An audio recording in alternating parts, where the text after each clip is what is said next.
मुझे बताएंगे वो कौन सा बाजार है जिसमें प्राइस डिस्क्रिमिनेशन होता है, यानी एक ही प्रोडक्ट अलग अलग लोगों को अलग अलग कीमतों पर दिया जाता है। अगर शुरुआत करें क्लास की।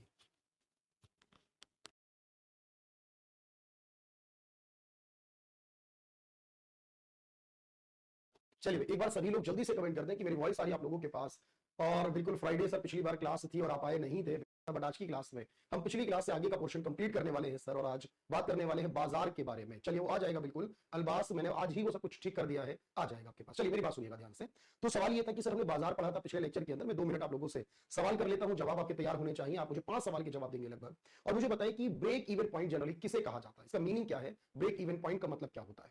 दूसरा मुझे ये बताइए कि वो कौन सा बाजार है जिसमें सिर्फ एक क्रेता यानी खरीदार होता है, बायर जो होता है वो एक होता है, तो उसके बारे में बताएंगे। तीसरा सवाल आप मुझे बताएंगे वो कौन सा बाजार है जिसमें प्राइस डिस्क्रिमिनेशन होता है, यानी एक ही प्रोडक्ट अलग अलग लोगों को अलग अलग कीमतों पर दिया जाता है, डिस्क्रिमिनेट कौन से बाजार में होता है। तीसरा मुझे बताएं बाइलेटरल मोनोपोली किसे कहा जाता है, द्विपक्षीय एक अधिकार किसे कहते हैं। और पांचवा बताएं मुझे कि किस बाजार में होमोजीनियस प्रोडक्ट यानी समरूप वस्तुएं, एक जैसी वस्तुएं मिलती है। 5 सवालों के जवाब आप करेंगे। मैं बिल्कुल बढ़िया, वेदराज, कोमल, मनीष, सुधीर, गुलाब, ईशू, एवरीवन, बिल्कुल बारिश लगातार चल रही है अलग अलग जगहों पर। तो सर पहले सवाल का आंसर वो ब्रेक इवन का मतलब नो प्रॉफिट नो लॉस, और मार्केट इक्विलिब्रियम का मतलब मैक्सिमम प्रॉफिट होगा। चलिए दूसरा ये होगा सर जो एक बायर होगा उसको मोनोप्सोनी, एक क्रेताधिकार यानी मोनोप्सोनी कहा जाता है। तीसरा जो प्राइस डिस्क्रिमिनेशन होगा वो मोनोपोली यानी एक अधिकार बाजार में होगा। चौथा याद रखेंगे भाई, यहां पर जो चौथा पोर्शन होगा, जो चौथा पोर्शन होगा सर, वहां पर आपने बोला कि जहां होमोजीनियस प्रोडक्ट मिलेंगे वो क्या होगा, वो परफेक्ट कंपटीशन होगा, उसे पूर्ण प्रतियोगिता बाजार कहेंगे। तो इस तरीके के सवालों को याद रखिएगा एग्जाम के लिए। और बायलेटरल मोनोपोली होती है जब खरीदने वाला भी एक हो और बेचने वाला भी एक ही हो, one buyer and one seller हो। मेरी बात समझ में आ गई हो अगर यहां तक की, तो एक बार चलिए भाई शुरुआत करेंगे इससे आगे की क्लास की। और आज हम बाजार से रिलेटेड 3 टॉपिक्स, यानी 3 टॉपिक कह लीजिए छोटे छोटे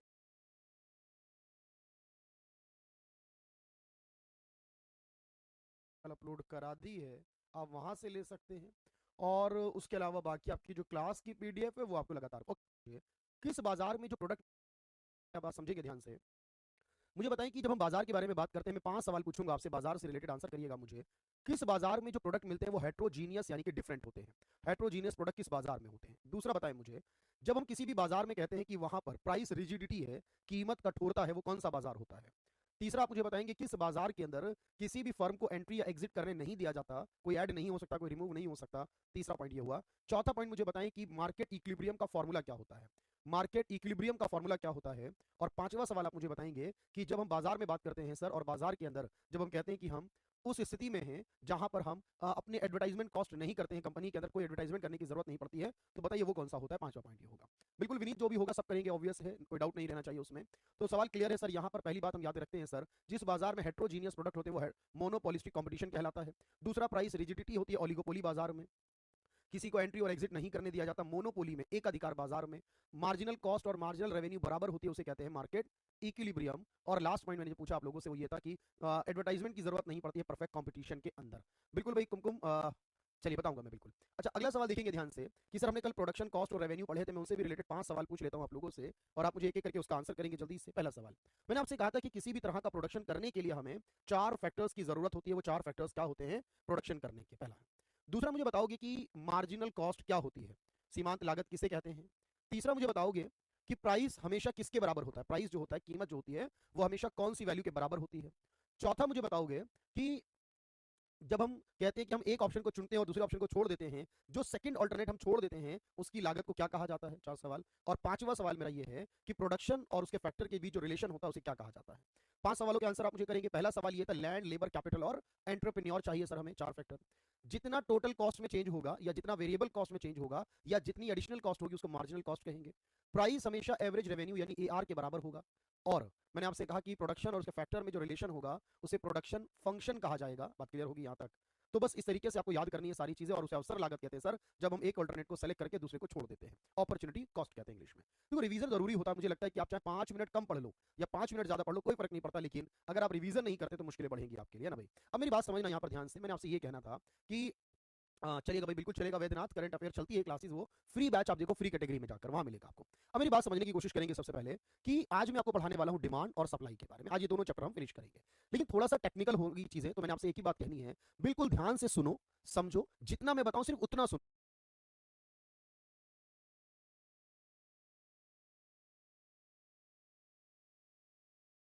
उसे परफेक्ट कंपटीशन, कॉस्ट वापस नहीं आ सकती, उसे क्या कहा जाए?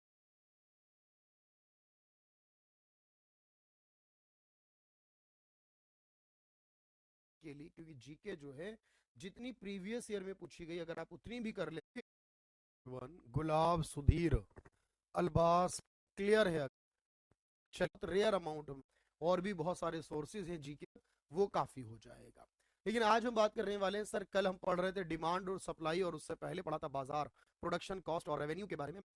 जिस बाजार के अंदर हमारे पास जो प्राइस होता है वो इक्वल रहता है, प्राइस एक बराबर रहता है, और इस वजह से एआर और एमआर जो होते हैं, एवरेज और मार्जिनल रेवेन्यू जो होते हैं, वो दोनों भी बराबर होते हैं, वो कौन सा बाजार होता है? दूसरा सवाल आप मुझे बताएं कि जब हम बात ये कहते हैं कि सर जितना हमारे फैक्टर्स में चेंज होगा उसी के इक्विवेलेंट हमारे आउटपुट में चेंज हो, फैक्टर का और आउटपुट का चेंज इक्वल हो, तो उसे कौन सा रिटर्न कहा जाएगा? तीसरा सवाल आप मुझे बताएंगे कि जब हम कोई ऐसा खर्च करते हैं जो करने के बाद हम रिकवर नहीं कर सकते, सक्सेस या अनसक्सेस कुछ भी हो, कॉस्ट वापस नहीं आ सकती, उसे क्या कहा जाएगा? पांचवा सवाल आप मुझे बताएंगे यहाँ पर कि जो मार्जिनल रेवेन्यू है वो कैसे फाइंड आउट किया जाता है, उसकी डेफिनेशन क्या है, एमआर कैसे निकाला जाता है? सीजीएल के लिए सब कुछ इनफ होगा भाई, बिल्कुल राणा। तो आप कहेंगे सर जहां कीमतें एक बराबर होती हैं सर, उसे परफेक्ट कंपटीशन कहा जाता है, मेरी बात समझेंगे, उसे परफेक्ट कंपटीशन कहा जाता है। दूसरा मैंने पूछा कि जहां एआर एमआर बराबर होते हैं, एक सवाल मैंने ये पूछा कि जो प्रोडक्शन से रिलेटेड है आपके पास, प्रोडक्शन के अंदर आपने कहा कि जब हमारा फैक्टर्स और आउटपुट दोनों इक्वल हो सर, उसी को कांस्टेंट रिटर्न कहा जाता है। बात क्लियर हो गई होगी। तीसरा जो है, जो कॉस्ट एक बार खर्च होने के बाद रिकवर ना हो, उसे संक कॉस्ट कहते हैं।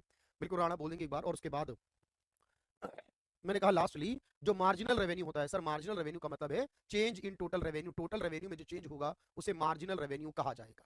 ये थी कहानी वहां तक की। लेकिन डिमांड सप्लाई पढ़ा हमने पिछली क्लास में। आप मुझे बताओ कि डिमांड किस पर डिपेंड करती है और सप्लाई किस पर डिपेंड करती है, पहला सवाल है। डिमांड कर्व कैसा होता है और सप्लाई कर्व कैसा होता है, दूसरा सवाल है। सब्सटीट्यूट गुड्स क्या होती हैं और कॉम्प्लीमेंट्री गुड्स क्या होती हैं, तीसरा सवाल आप बताएं मुझे। एक्सपेंशन कॉन्ट्रेक्शन कब यूज होता है, इंक्रीज डिक्रीज कब यूज होता है, चौथा सवाल बताएंगे। तो एक एक सवाल का जवाब आप लिखेंगे, जरूरी नहीं है, बस माइंड में होना चाहिए। सर कंज्यूमर जो होता है वो डिमांड करता है, और डिमांड परचेजिंग पावर यानी क्रय शक्ति पर डिपेंड करती है। सप्लाई प्रोड्यूसर करता है, और सप्लाई जो प्रोडक्शन पर, उत्पादन क्षमता पर निर्भर करती है। डिमांड का कर्व नेगेटिव बनता है इनवर्स रिलेशन होने की वजह से, सप्लाई का कर्व अपवर्ड बनता है पॉजिटिव रिलेशन होने की वजह से। सप्लाई में जो या डिमांड में सब्सटीट्यूट गुड्स कहते हैं जो एक दूसरे की जगह इस्तेमाल की जाती है। कॉम्प्लीमेंट्री गुड्स कहते हैं जो एक दूसरे के साथ मिलाकर इस्तेमाल की जाती है। एक्सपेंशन और कॉन्ट्रेक्शन वर्ड का इस्तेमाल होता है जब हम प्राइस के कारण से डिमांड या सप्लाई को घटाते बढ़ाते हैं, तो उसे एक्सपेंशन कॉन्ट्रेक्शन कहते हैं। और जब हम किसी अदर कारण से डिमांड को घटाते बढ़ाते हैं, सप्लाई को घटाते बढ़ाते हैं, तो उसके लिए इंक्रीज और डिक्रीज वर्ड का इस्तेमाल किया जाता है।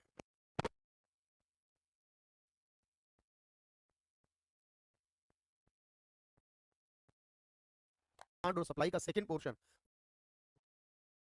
से सुनने की जरूरत है। मैं फिर कह रहा हूं आपसे, जब आप कोई भी चीज सुनते हैं तो उसको पहले समझिए, कोशिश करिए, और जो जो क्वेश्चन करने वाला हूं, आप इन 10 सवालों के जवाब अगले 2 मिनट के अंदर करेंगे, जल्दी से सुनेंगे ध्यान से। अगर ये पूछा जाता है कि आरबीआई जो बना हमारे देश में, आरबीआई को बनाने के लिए एक्ट जो पास किया गया, अधिनियम जो पास किया गया, वो कौन से वर्ष में पास किया गया, पहला सवाल है। दूसरा सवाल है आरबीआई का राष्ट्रीयकरण कब किया गया है। तीसरा सवाल है आरबीआई का जो मॉनेटरी म्यूजियम बना हुआ है वो कहां पर होगा। चौथा सवाल है मेरा, आरबीआई के जो पहले गवर्नर बने थे उनका नाम क्या था। और पांचवा सवाल है मेरा, 2023 में आरबीआई के जो नए डिप्टी गवर्नर बने उनका नाम क्या है। और छठा सवाल है कि देश के अंदर जितने भी करेंसी इशू की जाती हैं आरबीआई, लेकिन उनमें से कौन सी करेंसी का इशू नहीं कर सकता। पहले 6 सवालों के जवाब आप मुझे देंगे। पहला सवाल है आरबीआई से रिलेटेड सर, तो आरबीआई को 1934 में एक एक्ट बना के पास किया गया, कानून बनाया गया 1934 में, और आरबीआई बना 1935 में। आरबीआई का राष्ट्रीयकरण 1949 1949 में आजादी के बाद हुआ था। आरबीआई का मॉनेटरी म्यूजियम मुंबई में, जबकि आरबीआई म्यूजियम होता ओनली तो वो कोलकाता में हो जाता। आरबीआई में जो पहले गवर्नर बने वो सर ऑसबॉर्न स्मिथ बने थे, ब्रिटेन के। आरबीआई के जो 2023 में नए डिप्टी गवर्नर बने स्वामी नाथन जानकी रमन, उनका नाम याद रखना है। और आरबीआई देखो 1 रुपए का नोट और सिक्कों का जारी नहीं करता, बाकी सारी 2 रुपए से लेकर बाकी जितना भी नोट बनेगा वो सब आरबीआई ही बनाता है। अगर मैं आपसे पूछूं कि करेंसी बनाने के लिए आरबीआई को मिनिमम रिजर्व के तहत कितना रखना होता है और उसमें गोल्ड कितना होना चाहिए स्पेशली, वो आप मुझे बताएंगे। इंडिया में आना की जगह जब पैसा लाया गया 1957 में, 1957 में, उसे क्या कहा जाता है, कौन सा सिस्टम कहा जाता है। तीसरा सवाल आप मुझे बताएंगे कि हमारे देश में जो करेंसी वगैरह बनती हैं, ये करेंसी बनाने के लिए इंडियन करेंसी पेपर मिल जो है वो कहां पर है। और साथ में मुझे ये बताएं कि जब कोई इंसान अपने पैसे को निवेश करता है, इन्वेस्ट करता है और पैसा कमाने के लिए, उसे कौन सा मोटिव कहा जाता है, मनी का कौन सा उद्देश्य कहते हैं। अगले 4 सवाल है मेरे ये, तो देखो याद रखो, जब कोई पैसा इन्वेस्ट करता है बिजनेस में प्रॉफिट के लिए, उसे स्पेक्युलेटिव मोटिव कहा जाता है।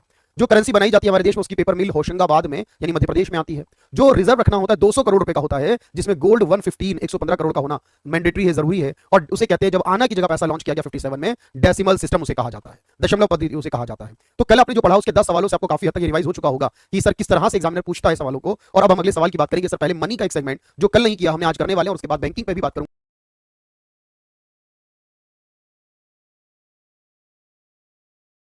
कब से कब तक, 5 साल के लिए लागू रहेगा। करते पिछली क्लास में हमने बजट और फाइनेंस कमीशन पूरा किया और उसके बाद गवर्नमेंट स्कीम्स जो हैं सरकारी योजनाएं मैंने आपको उसके लिए पीडीएफ और क्लास अवेलेबल कराई मैंने आपको उससे रिलेटेड। चलिए भाई, तो आज की क्लास में जो मैं बात करने वाला हूं आप लोगों से, सबसे पहले वो समझिएगा ध्यान से। हम बात ये कर रहे थे सर फाइनेंस कमीशन के अंदर, मैंने बताया कि टैक्सेशन का बंटवारा किया जाता है कि कितना हिस्सा टैक्स का केंद्र सरकार और कितना हिस्सा जो होगा केंद्र का वो राज्य सरकार लेने वाली है। इसको कहा जाता है जनरली तौर पर फाइनेंस कमीशन की रिकमेंडेशंस के द्वारा होगा। आप मुझे बताएं कि 15वां फाइनेंस कमीशन जो है उसका चेयरमैन कौन है? 15वें फाइनेंस कमीशन के अकॉर्डिंग कितना परसेंट स्टेट गवर्नमेंट को देना जरूरी है? 15वां फाइनेंस कमीशन कब से कब तक, यानी 5 साल के लिए लागू रहेगा? ये 3 इन्फॉर्मेशन आप मुझे देंगे। उसके अलावा बजट पढ़ा था हमने सर, बजट में सबसे ज्यादा बजट पेश करने का रिकॉर्ड किसके नाम है अब तक, वो मुझे बताएंगे। और जनरली मुझे बताएंगे कि अगर मुझे प्राइमरी डेफिसिट निकालना हो, प्राथमिक घाटा, तो उसका फॉर्मूला क्या होगा। देखो 15वें फाइनेंस कमीशन के चेयरमैन जो होंगे वो एन के सिंह होंगे। चलिए मेरी बात समझना, कोई बात नहीं, अच्छा ठीक है भाई, कोई बात नहीं, ओके। अच्छा 41% जो होगा वो सेंट्रल गवर्नमेंट जो होगी, जो वो स्टेट गवर्नमेंट को अपना हिस्सा देगी, ओके भाई। उसके अलावा मैंने आपसे कहा यहाँ पर कि जो अभी 15वां कमीशन है वो 2021 से लेकर 2026 तक रहेगा। सबसे ज्यादा बजट 10 बार मोरारजी देसाई ने पेश किए हैं और प्राइमरी डेफिसिट निकाला जाता है फिस्कल डेफिसिट में से, इंटरेस्ट पेमेंट माइनस करने के बाद प्राइमरी डेफिसिट निकल कर आता है। उसके अलावा रेवोल्यूशन, प्रोडक्शन रेवोल्यूशन में आपने देखा था ग्रीन, व्हाइट, ब्लू, या रेवोल्यूशन, कौन सा रेवोल्यूशन किससे संबंधित है, आपको याद रखना था। अच्छा अब हम जो बात करने वाले हैं वो समझिएगा ध्यान से। आज मैं छोटे छोटे टॉपिक के बारे में बात करने वाला हूं, जैसे एमएस। तो जैसे आप मुझे कहोगे सर कौन क्या काम करता है ये भी बताएं, देखो जहां काम की जरूरत होगी मैं बताऊंगा। लेकिन मैं आपसे पूछूं कि सार की क्या करता है, आप क्या कहोगे? सर इसका नाम है रीजनल कॉर्पोरेट यानी क्षेत्रीय सहयोग करता है। आसियान क्या करता है, ये भी कॉर्पोरेट करता है। एससीओ क्या करता है, ये भी कॉर्पोरेट सहयोग करता है। बिम्स्टेक भी कॉर्पोरेट करता है, याद रखना। इसके अलावा मैंने कहा नाटो, नाटो मैंने कहा एक मिलिट्री फोर्स है ये, अगर एक पर भी हमला होगा उसका बदला 31 देशों की सेना मिलकर लेगी, ये नाटो हो गया। जो ओपेक है वो क्या करता है, नाम से क्लियर, पेट्रोल एक्सपोर्ट करता है सर। आईएलओ क्या करता है, लेबर का काम करता है, यहाँ पर क्लियर है। डब्ल्यूएचओ क्या करता है, हेल्थ का काम करता है। डब्ल्यूटीओ क्या करता है, ट्रेड का काम करता है। एफएओ क्या करता है, फूड और एग्रीकल्चर का काम करता है। डब्ल्यूएफपी क्या करता है, फूड प्रोवाइड कराता है अलग अलग देशों के अंदर, गरीब देशों में डब्ल्यूएफपी खाना पहुंचाता है। तो इस तरह से याद करना है, यानी उसके नाम में ही उसका काम है, और जहां नहीं है ऐसा वहां मैं आपको मेंशन कराकर चलूंगा और बिल्कुल आराम से कवर हो जाएगा अमीश, कोई दिक्कत नहीं होगी। चलिए मेरे भाई, अब मेरी बात को समझिएगा पहले। तो हमने जितनी ऑर्गेनाइजेशन पढ़ी अभी सारा रिकैप कर रहे हैं बार बार, लेकिन अब एक सवाल आता है कि एक ब्रिक्स नाम का संगठन है। देखो ब्रिक्स का मतलब क्या होगा यहाँ पर, ब्रिक्स का मतलब होगा sir Brazil, Russia, India, China और साउथ अफ्रीका। एक्चुअली ये 5 देश मिलकर एक संगठन बनाते हैं, ब्राजील, रशिया, इंडिया, चाइना और साउथ अफ्रीका। जब ये पांचों मिलकर एक संगठन का निर्माण करते हैं उसको ब्रिक्स बोला जाता है। अब इनका कोई मुख्यालय नहीं बना हुआ है, इनका कोई स्थापना नहीं पूछी जाएगी आपसे। ये पांचों देश के लीडर यानी प्रधानमंत्री या राष्ट्रपति, इन पांचों देश का जो मुखिया होगा, हेड ऑफ द स्टेट होगा इन पांचों का, वो हर साल मिलकर एक मीटिंग करेगा और उस मीटिंग में जो दुनिया भर के मुद्दे होंगे उन पर, मतलब कोई एक स्पेसिफिक उद्देश्य नहीं है सर, यानी दुनिया के जो भी मुद्दे होंगे वो सारे बात करी जाएगी और उन पर अपने व्यूज दिए जाएंगे यहाँ पर। तो फिलहाल याद करना है सर कि 2022 वाली बैठक जो है वो चाइना में हुई थी, सी फॉर चाइना में होगा। चाइना के बाद एस फॉर साउथ अफ्रीका में 2023 में होगी, और अफ्रीका के बाद 16वीं बैठक जो होगी जो अगले साल 2024 में होगी। तो आप मुझे बताओ एस के बाद क्या आएगा सर? एस के बाद दोबारा से बी आ जाएगा, यानी ब्राजील में होगी। कितना आसान याद करना कि सीक्वेंस में। अच्छा चाइना से पहले कहां पर हुई होगी सर? 2021 में सी से पहले आई आता है, तो चाइना से पहले इंडिया में हुई होगी, उससे पहले आप देखेंगे तो फिर वो रशिया में हुई होगी। तो कहने का मतलब है यहां पर